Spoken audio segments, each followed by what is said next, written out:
Assalamualaikum warahmatullahi wabarakatuh.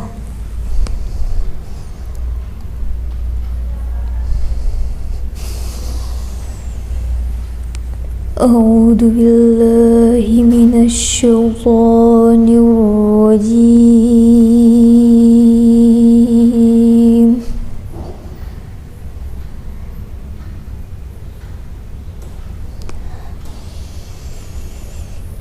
Bismillahirrahmanirrahim.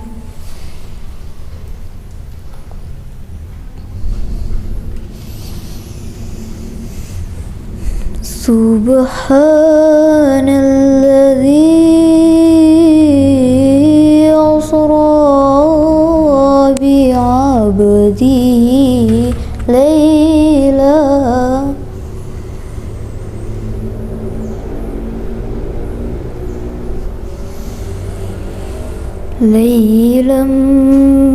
minal masjidil harami ilal masjidil aqsa alladzi barakna hawla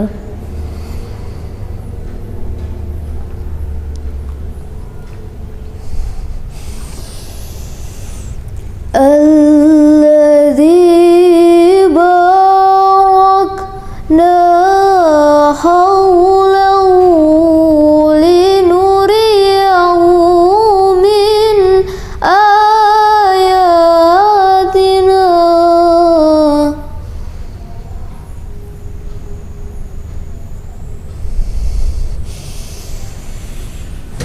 innahu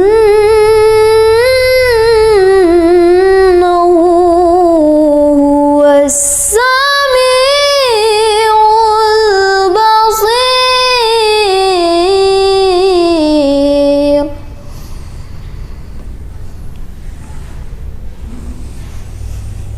Wa atayna Musa al-kitaba wa ja'alnahu huda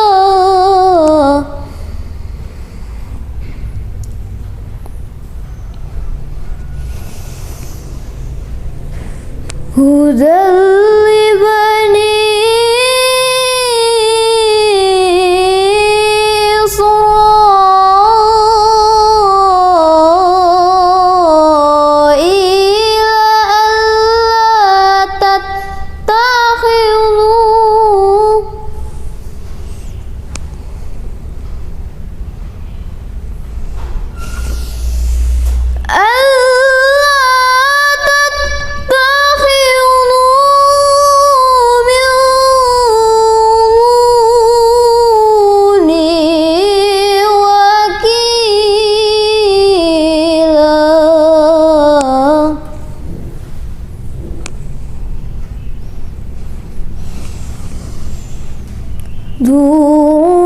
Dzurriyyata man hamalna ma'a Nuh.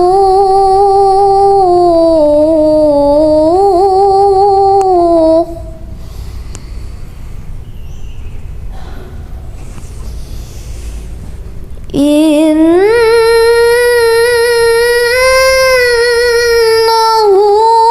kana 'abdan syakura.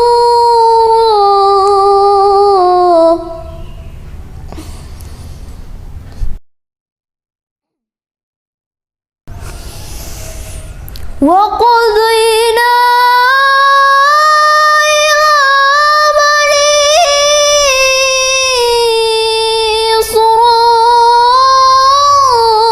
Israila fil kitab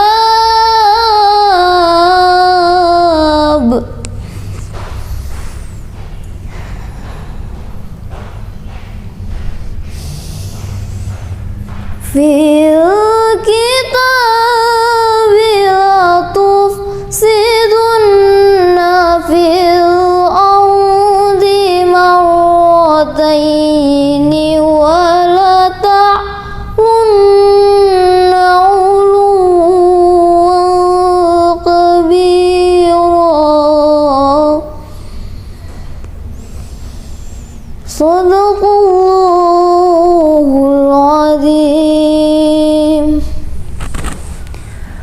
Wassalamualaikum warahmatullahi wabarakatuh.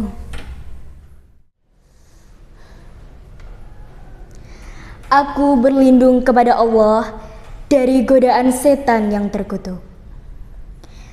Dengan nama Allah yang Maha Pengasih, Maha Penyayang. Maha suci Allah yang telah memperjalankan hambanya Muhammad pada malam hari dari Masjidil Haram ke Masjidil Aqsa yang telah kami berkahi sekelilingnya, agar kami perlihatkan kepadanya sebagian tanda-tanda kebesaran kami. Sesungguhnya Dia Maha mendengar, Maha melihat. Dan kami berikan kepada Musa kitab Taurat, dan kami jadikannya petunjuk bagi Bani Israel dengan firman, janganlah kamu mengambil pelindung selain aku.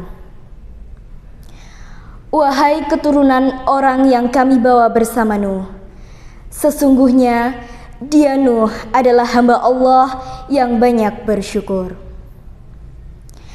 Dan kami tetapkan terhadap Bani Israel dalam kitab itu, kamu pasti akan berbuat kerusakan di bumi ini 2 kali, dan pasti kamu akan menyombongkan diri dengan kesombongan yang besar. Maha benar Allah dengan segala firman-Nya. Bismillahirrahmanirrahim. Assalamualaikum warahmatullahi wabarakatuh. Alhamdulillahirabbil alamin, alladzi arsala rasulahu bil huda wa dinil haq liyudhhirahu 'alad dini kulli wa kafa billahi syahida. Asyhadu an la ilaha illallah wahdahu la syarikalah wa asyhadu anna Muhammadan abduhu wa rasuluh. Allahumma salli wa sallim ala nabiyyina Muhammadin wa ala alihi wa ashabihi ajma'in, amma ba'du. Sahabat Matsaka TV rahimakumullah. Setiap kali Ramadan, kaum muslimin terutama di Indonesia senantiasa memperingati nuzulul Quran. Ada argumen mengapa nuzulul Quran diperingati pada bulan Ramadan, karena memang Al-Quran turun di bulan Ramadan.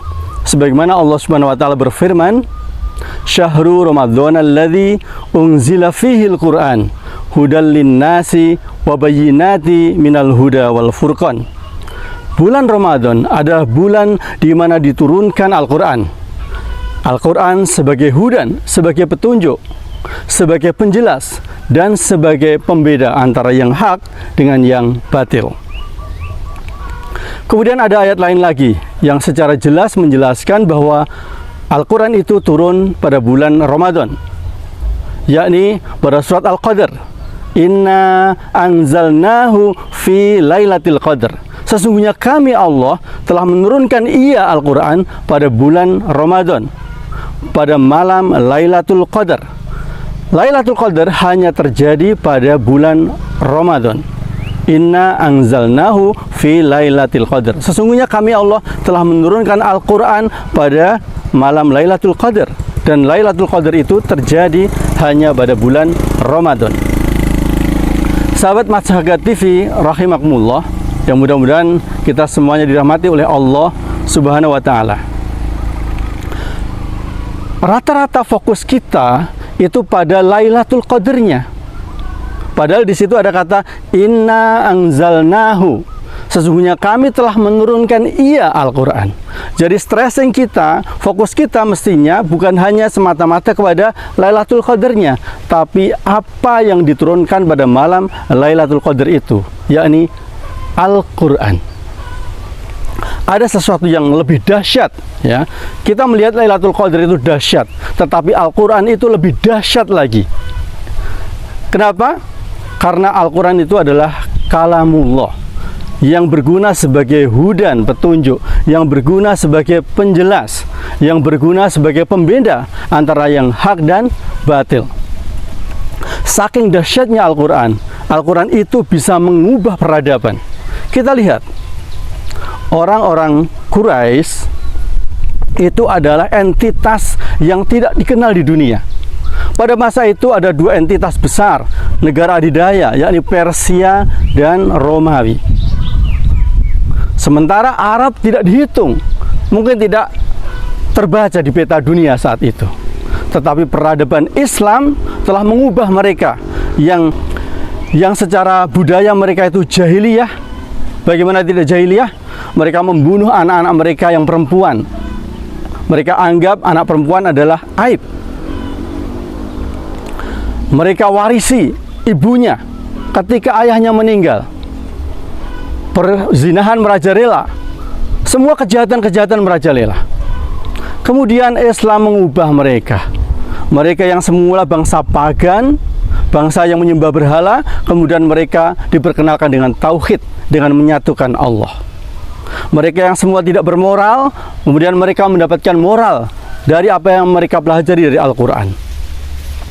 Mereka yang tidak berbudaya, tidak mengenal budaya tulis, kemudian mereka mengenal baca tulis. Inilah yang dimaksud dengan kedahsyatan Al-Quran.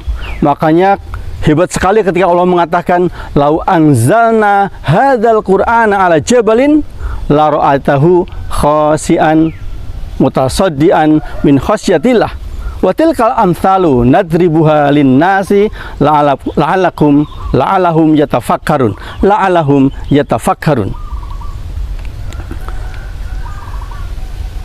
Seandainya Al-Quran itu kami turunkan kepada gunung, maka gunung itu akan takut, hancur berkeping-keping karena takutnya kepada Allah.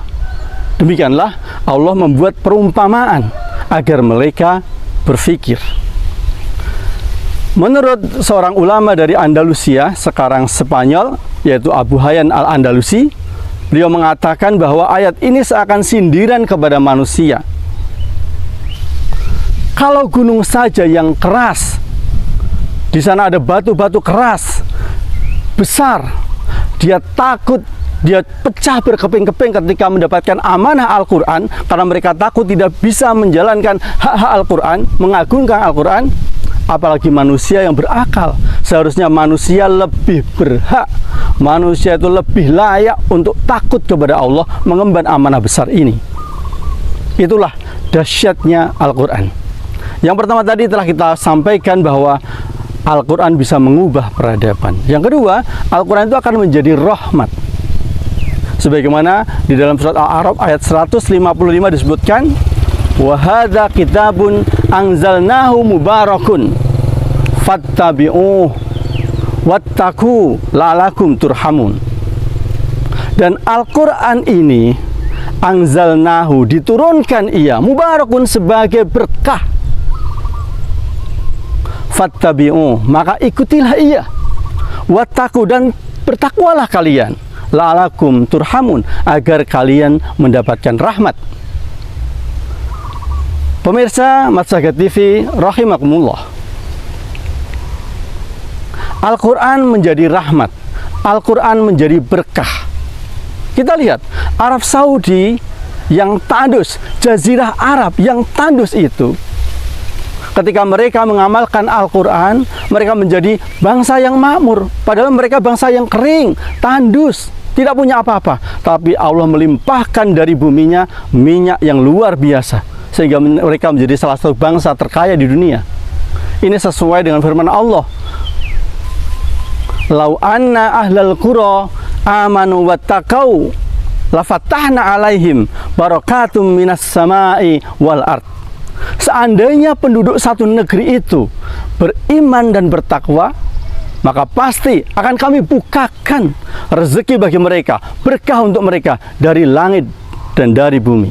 Dari langit turun hujan yang menumbuhkan tanaman-tanaman, dari bumi keluar sumber daya alam, dari bumi keluar tanaman-tanaman, yang semuanya itu mensejahterakan manusia. Itulah janji Allah, bahwa ketika Al-Quran diamalkan, bukan semata-mata dibaca, bukan semata-mata diperingati turunnya, tapi benar-benar dipraktekkan dalam kehidupan, maka ia akan menjadi berkah, akan menjadi rahmat bagi manusia, dan akan mengubah peradaban. Sebagaimana Allah Subhanahu wa Ta'ala telah merubah peradaban Arab yang jahiliyah, yang jauh dari namanya peradaban menjadi sebuah negara yang diperhitungkan di dunia. Yang dulunya tidak dipandang, sekarang menjadi negara yang dipandang. Itu tampak sekali ketika kekhalifahan Islam memimpin dunia, ketika mereka memimpin Turki atau Konstantinopel waktu itu, yaitu Khilafah Turki Utsmani. Hadirin pemirsa Matsaga TV rahimakumullah, itulah yang bisa kita sampaikan dari hikmah nuzulul Quran kali ini. Mudah-mudahan kita bisa mengambil pelajaran dari apa yang kita pelajari hari ini. Akhirul kalam, assalamualaikum warahmatullahi wabarakatuh.